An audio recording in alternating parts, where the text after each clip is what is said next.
It grew cool over the fields. The moon climbed higher by the hour. The lovers lay on their softly lighted bed, absorbed in their games, dozing off together, turning around toward each other anew upon awakening, kindling each other, entangled once more, falling asleep once more. They lay exhausted after their last embrace. Lise had nestled deep into the hay, breathing heavily. Goldmund was stretched out on his back, motionless. For a long time, he stared into the moon-pale sky. A deep sadness rose in both, which they escaped in sleep. They slept profoundly, desperately, greedily, as though for the last time, as though they had been condemned to stay awake forever and had to drink in all the sleep in the world during these last hours.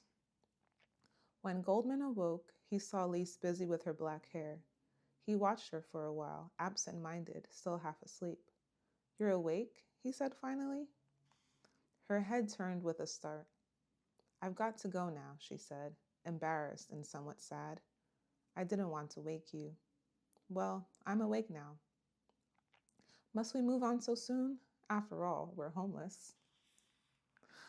"I am," said Lise, "but you belong to the cloister." "I no longer belong to the cloister. I'm like you, completely alone, with nowhere to go. But I'll go with you, of course." Lise looked away. "You can't come with me, Goldman. I must go to my husband. He'll beat me because I stayed out all night. I'll say I lost my way, but he won't believe me." Goldman remembered Narcissus's prediction. So that's how it was. "I've made a mistake then," he said. "I had thought that you and I would stay together. Did you really want to let me sleep and run off without saying farewell?" "Oh, I was afraid you might get angry and beat me, perhaps." "That my husband beats me? Well, that's how things are. That's normal. But I didn't want you to beat me too."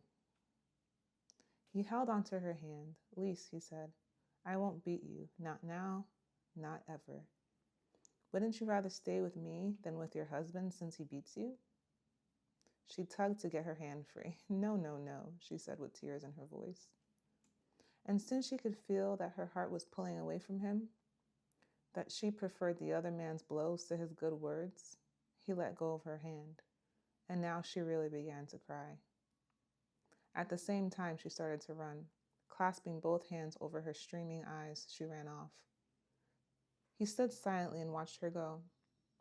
He felt sorry for her, running off across the mowed meadows, summoned and drawn by who knew what power, an unknown power that set him thinking. He felt sorry for her, and a little sorry for himself as well. He had not been lucky apparently, alone and a little stunned. He sat in the hay, abandoned, deserted, but he was still tired and eager for sleep. Never had he felt so exhausted. There was a time to be unhappy later. Immediately he went back to sleep and woke only when the sun stood high and made the air hot around him. He felt rested now.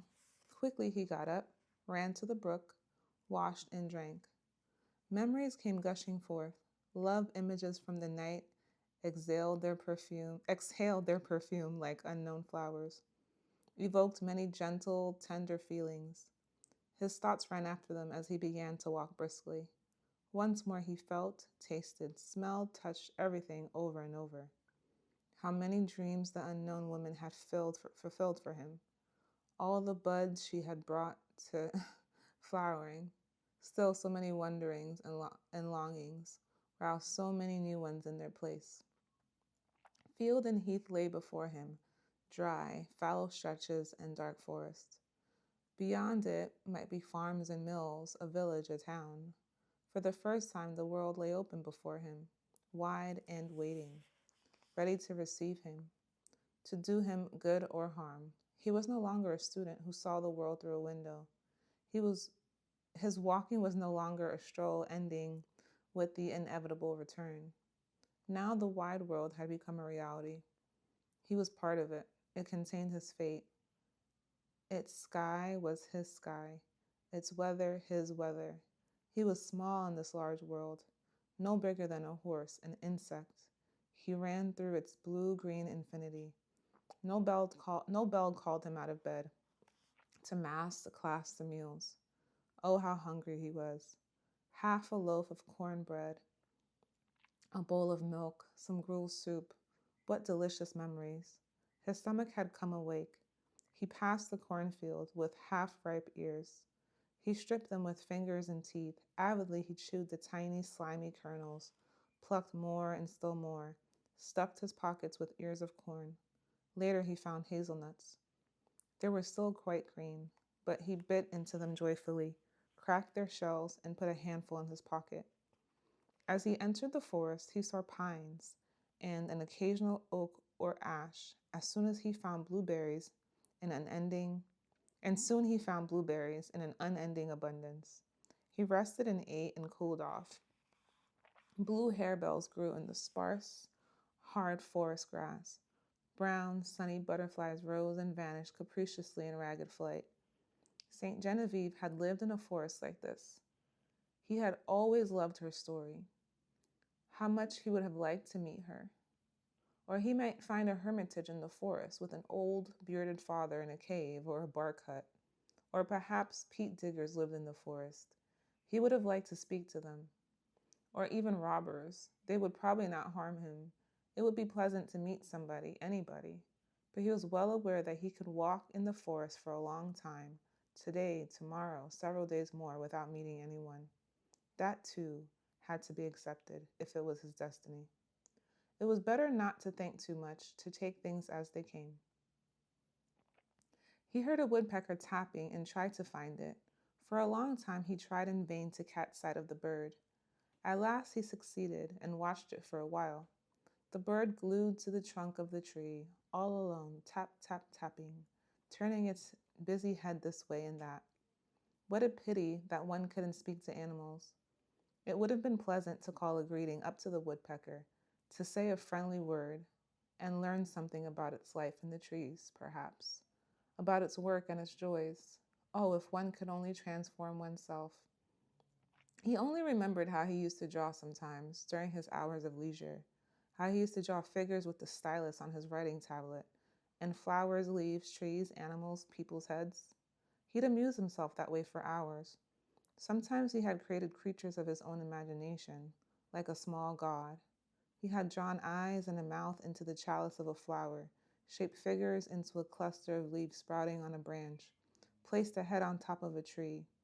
For whole hours, those games had made him happy, spellbound, able to perform magic, drawing lines that often surprised him. A figure he had started suddenly turned into a leaf or a tree. The snout of a fish, a foxtail, someone's eyebrow. That's how one ought to be able to transform oneself, he thought. The way he had been able to transform the playful lines on his tablet. Goldmund longed to become a woodpecker for a day, perhaps, or a month. He would have lived in the treetops, would have run up the smooth trunks and pecked at the bark with his strong beak, keeping balance with his tail feathers. He would have spoken woodpecker language and dug good things out of the bark. The woodpecker's hammering sounded sweet and strong among the echoing trees. Goldmund met many animals on his way through the forest. There were quite a number of hares. At his approach, they'd bound out of the underbrush, stare at him, turn and run off, ears folded back, white under the tail. He found a long snake lying in a clearing. It didn't move. It was not a live snake, only an empty skin. He picked it up and examined it carefully. A beautiful gray and brown pattern ran down the back. The sun shone through it. It was cobweb thin. He saw blackbirds with yellow beaks, frightened.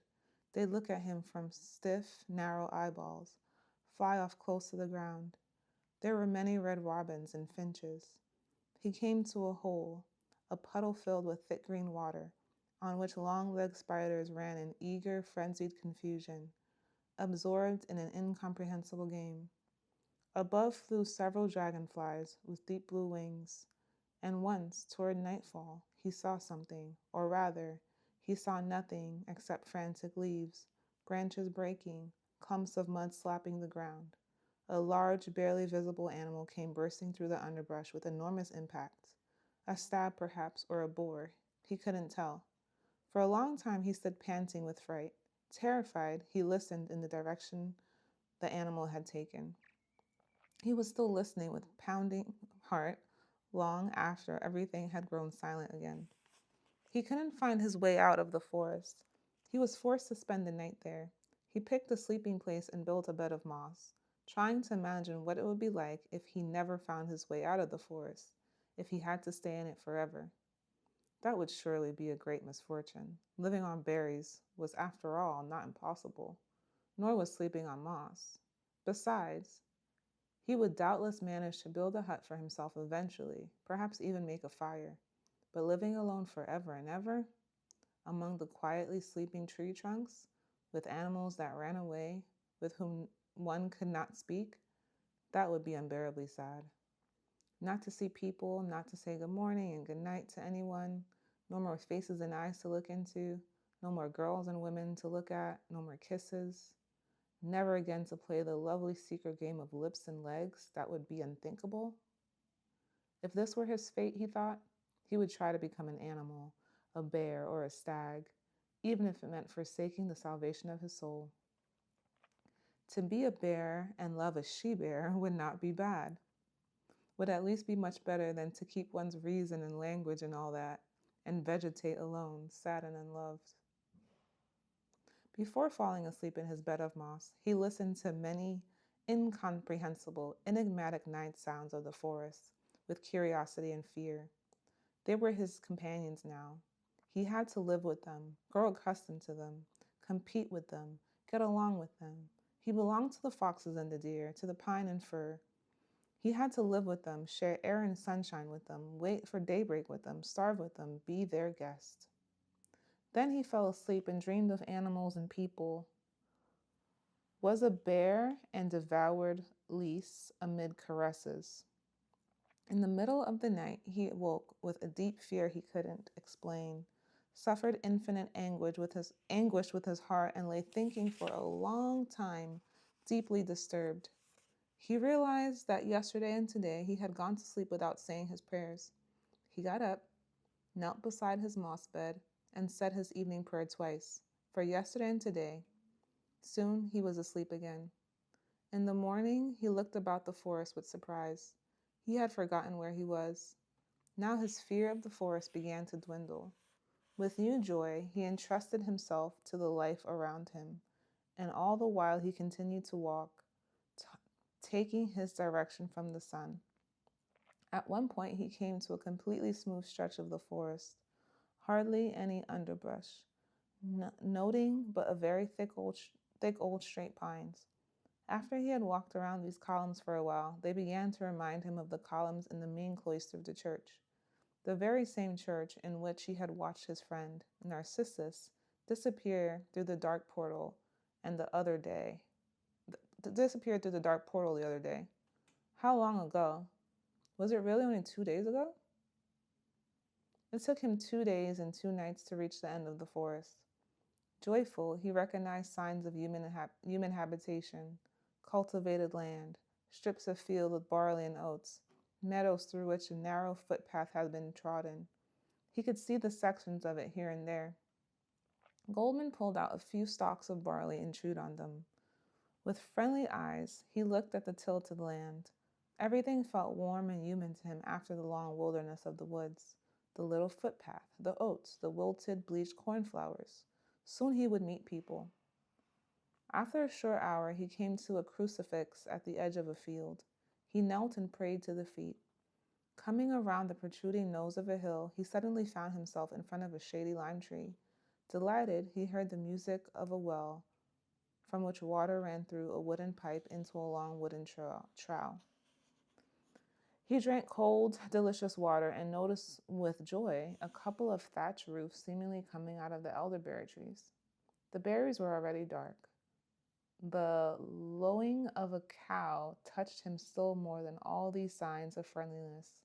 It sounded so pleasantly warm and hospitable, like a greeting that had come to meet him, a welcome. He investigated a bit and then approached the hut from which the lowing had come. Outside the door, in the mud, sat a small boy with reddish hair and light blue eyes. An earthen pot was beside him, filled with water, and with its mud and water he was making a dough. His bare legs were already smeared with it. Happy and earnest, he kneaded the wet mud between his hands, watched it swish through his fingers, made it into balls, used one knee for pressing and shaping. God bless you, little boy, Goldmund said in a very friendly voice. The little boy looked up, saw the stranger, opened his mouth, puckered his plump face, and ran bawling on all fours through the door.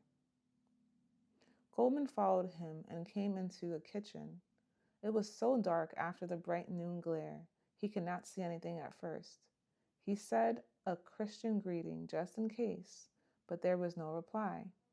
But the screaming of the frightened child was finally answered by a thin old voice that comforted the boy. Finally, a tiny old woman stood up in the darkness and came closer. She held a hand to her eyes and looked at the stranger. God bless you, Mother, Goldmund cried. May all the dear saints bless your kind face. I haven't seen a human being in 3 days. The little woman gaped at him, a bit simple, from far-sighted eyes, not understanding. What does he want? She asked suspiciously. Goldmund took her hand and stroked it lightly. I want to say God bless you, little grandmother, and rest a while and help you make a fire. And I won't refuse a piece of bread if you offer me one, but there's time for that. He saw a bench built into the wall and sat down on it while the old woman cut off a piece of bread for the boy, who was now staring at the stranger with interest and curiosity, but still ready to cry and run off at any moment.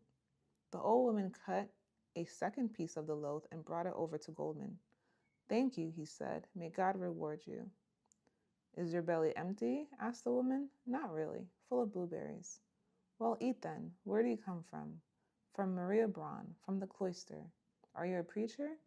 No, I am a student. I'm traveling.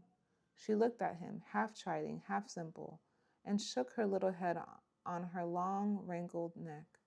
She let Goldmund take a few bites and led the boy back outside into the sunshine. Then she came back and asked curiously, Have you any news? Not much. Do you know Father Anselm? No, why? What's with him? He's ill. Ill? Is he going to die? Who knows? He has it in his legs. He can't walk too well. Is he going to die? I don't know, maybe. Well, let him die. I must cook my soup. Help me chop the kindling. She handed him a pine log, nicely dried beside the hearth, and a knife.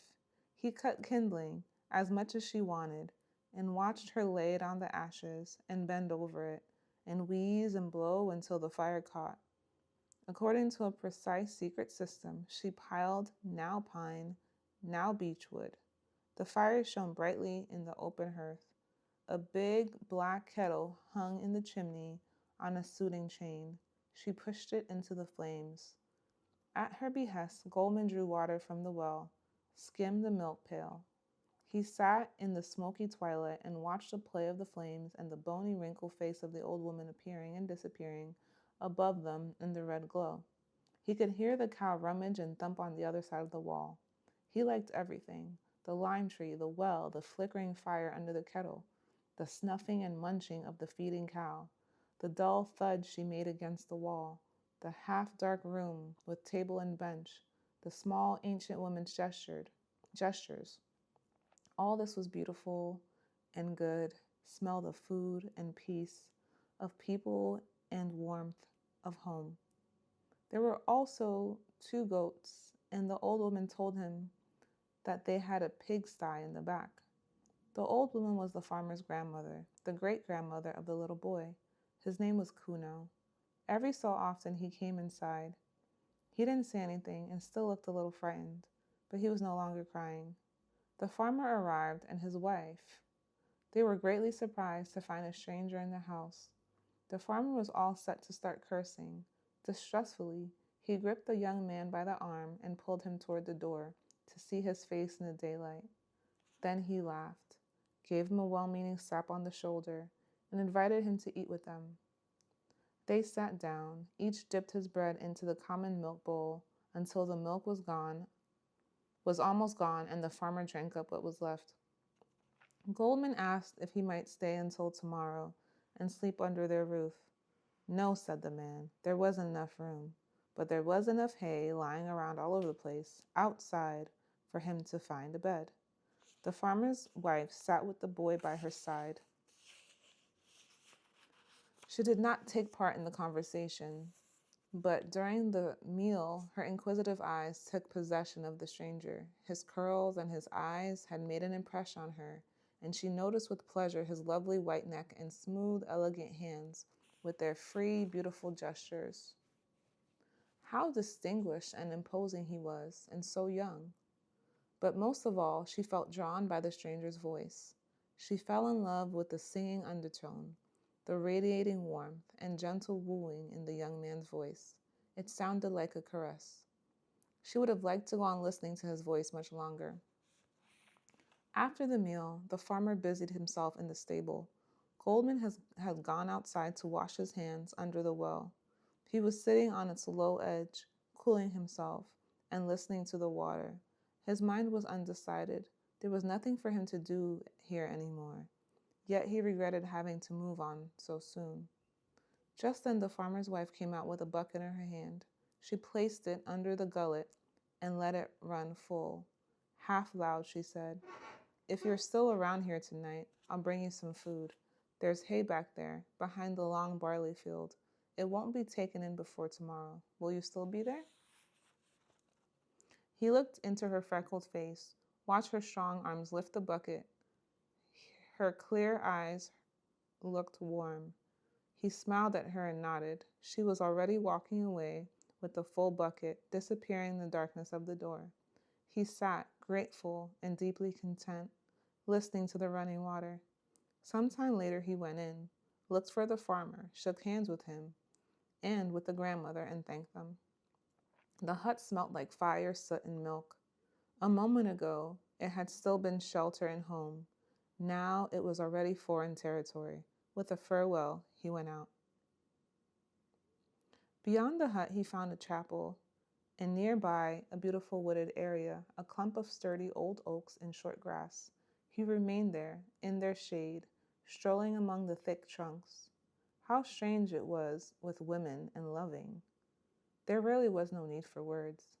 The farmer's wife had said only a few words to name the place of their meeting. Everything else had been said without words. Then, how had she said it? With her eyes, yes, and with a certain intonation in her slightly thick voice, and with something more, a scent perhaps, a subtle, discreet emanation of the skin, by which women and men were able to know at once when they desired one another. It was strange, like a subtle secret language. How fast he had learned that language. He was very much looking forward to the evening, filled with curiosity about his tall, blonde woman. The looks and sounds she'd have, what kind of a body, gestures, kisses, probably altogether different than Lise.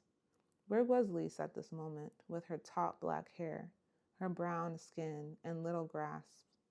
Had her husband beaten her? Was she still thinking of him?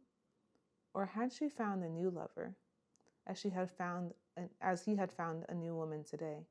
How fast things happened. Everywhere happiness lay in one's path. How beautiful and hot it was, and how strangely transitory. This was a sin, adultery. Not so long ago, he would have died rather than commit this sin. And now a second woman was waiting to come to him, and his conscience was calm and serene. Not so calm, perhaps, but neither adultery nor lust were troubling and burdening it. Rather, a feeling of guilt for some crime one had not committed, but had brought along with one into the world. Perhaps this was what theology called original sin. It might well be, yes, life itself bore something of guilt within it. Why else had a man as pure and aware as Narcissus subjected himself to penance like a condemned felon? And why did he himself feel this guilt somewhere deep inside him? Was he not a happy, healthy young man, free as a bird in the sky? Was he not loved by women? Was it not beautiful to feel allowed to give the woman the same profound joy she gave him? Then why was he not fully, not completely happy? Why did this strange pain penetrate his young joy as it penetrated Narcissus's virtue and wisdom, this subtle fear, this grief over the transitory. Why was he made to muse like this every so often, to think when he knew he was no thinker? Still, it was beautiful to be alive. He plucked a small purple flower in the grass, held it to his eyes, and peered into the tiny, narrow chalice. Veins ran through it, hair thin, tiny organs lived there. Life pulsated there, and desire trembled, just as is in a woman's womb, in a thinker's brain. Why did one know so little? Why could one not speak with this flower? But then, even human beings were hardly able to speak to each other.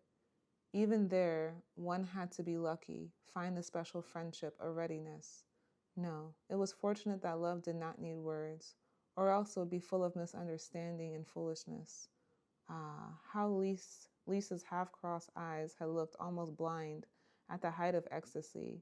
Only the white had shown through the slits of twitching lids. 10,000 learned or lyrical words could not express it. Nothing at all could be expressed. And yet, again and again, one felt the urge to speak, the urge to think. He studied the leaves of the tiny plant. How daintily, with what strange intelligence they were arranged around the stem. Virgil's verses were beautiful, and he loved them. Still, there was more than one verse in Virgil that was not half as clear and intelligent, beautiful and meaningful as the spiraled order of those tiny leaves climbing the stem. What pleasure, what ecstasy, what a delightful, noble, meaningful task it would be for a man to be able to create just one such flower. But no man was able to do that. No hero, no emperor, no pope or saint. When the sun had sunk low, he got up and found a place the farmer's wife had indicated. There he waited. It was beautiful to be waiting like this, knowing that the woman was on her way, bringing him so much love. She arrived, carrying a linen cloth in which she had tied to a chunk of bread and a piece of lard. She unknotted it and laid it out before him. For you, she said, eat. Later he said, I'm not hungry for bread. I'm hungry for you. Oh, let me see the beautiful things you've brought me. She had brought him a great many beautiful things, strong, thirsty lips, strong, gleaming teeth, strong arms that were red from the sun. But on the inside, below the neck and further down, she was white and delicate. She didn't know many words, but made a sweet, luring sound in her throat. And when she felt his hands on her, his delicate, gentle hands so full of feeling, the like of which she had never felt before, her skin shivered and her throat made sounds like the purring of a cat. She knew fewer games than Lise, but she was wonderfully strong. She squeezed as though she wanted to break her lover's neck. Her love was childlike and greedy, simple and still chaste in all its strength. Goldmund was very happy with her. Then she left, sighing. With difficulty, she tore herself away because she could not stay. Goldmund remained alone, happy as well as sad. Only much later did he remember the bread and the lard and ate it in solitude. Now it was completely dark.